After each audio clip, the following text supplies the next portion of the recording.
अस्सलाम वालेकुम वरहमतुल्लाहि वबरकातुहू। उम्मीद है नाज़रीन किराम आप खैरियत से होंगे।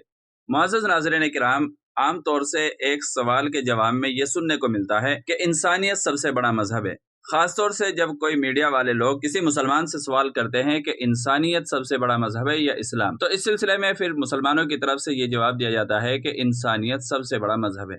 तो क्या ये कहना दुरुस्त है? शरीयत मुतहरा का इस सिलसिले में क्या हुक्म है? उलमाए किराम और मुफ्तियान निज़ाम का क्या फतवा है? चुनांचे मैं आपके सामने इस सिलसिले में जामिया उलूम इस्लामिया अल्लामा मोहम्मद यूसुफ बिन नूरी टाउन का फतवा पेश कर रहा हूँ। इससे पहले आपसे गुजारिश ये है कि वीडियो को आखिर तक देखिएगा ताकि पूरी बात समझ में आए, और अभी तक हमारा चैनल आपने सब्सक्राइब नहीं किया है तो कर लीजिएगा। तो जामिया से किसी साइल ने सवाल पूछा, क्या ये कहना दुरुस्त है कि इंसानियत सबसे बड़ा मजहब है? जामिया की तरफ से जवाब दिया गया, सूरत मसऊला में इंसानियत सबसे बड़ा मजहब है कहना दुरुस्त नहीं है, बल्कि दीन इस्लाम सबसे कामिल और मुकम्मल मजहब है। इंसानियत का जज्बा सबसे पहले दीन इस्लाम ही ने मुतारफ कराया है।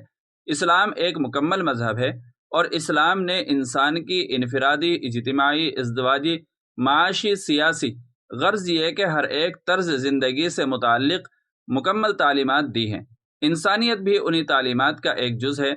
आम तौर पर ऐसे अल्फाज मजहब बेजार लोगों की ज़बान पर ही आते हैं, लिहाजा इस तरह के अल्फाज से बचना चाहिए, इज्तनाब करना चाहिए। कुरान करीम में इरशाद बारी ताला है, इन्न दीन इंदल्लाहिल इस्लाम, बिलाशुबह दीन अल्लाह के नज़दीक सिर्फ इस्लाम ही है। वल्लाहु ताला अलम। दारुल इफ्ता, जामिया उलूम इस्लामिया, अल्लामा मोहम्मद यूसुफ बिन नूरी टाउन। नाज़रीन इकराम, उम्मीद है कि मसला अच्छी तरह वाज़ेह हो गया होगा। वीडियो अच्छी लगी हो तो लाइक और शेयर ज़रूर कर दीजिएगा, और चैनल पर पहली बार आए हो तो सब्सक्राइब भी कर सकते हैं। चलिए फिर मिलते हैं अगले किसी वीडियो में। अस्सलामु अलैकुम वरहमतुल्लाहि वबरकातुहू।